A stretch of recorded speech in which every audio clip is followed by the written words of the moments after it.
My name is Rick Grissom, driver of the number 38 hauler for Front Row Motorsports. We pre-maintain everything on the truck and trailer. From lighting to cooling to oil, lubricants and all that, the grease, the maintenance, the service. We oversee all that on the road and at the shop.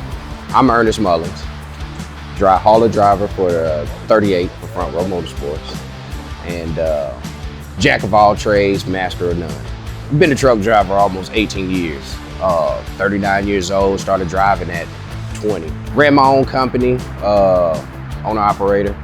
Mystic Grease was essential for maintaining, lubricating all the parts up under the truck and fifth wheel, and just having it on hand was essential to me.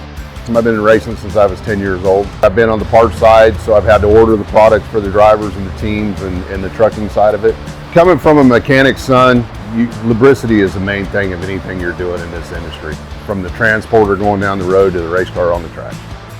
Having the right kind of oil can get you out of a lot of jams, and properly changing your oil on time definitely helps. If the truck isn't maintained properly and you don't make it to the racetrack, you're not going to have a sponsor next week. Getting his car there and getting all his equipment there we need that. And so it's getting there in a timely fashion without having to worry about if the truck is going to break down. We make sure we cover every basis from this truck from front to back. Once we get there, it's all balls to the wall. Sigard and Mystic are the perfect combination for our organization here at Front Row Motorsports.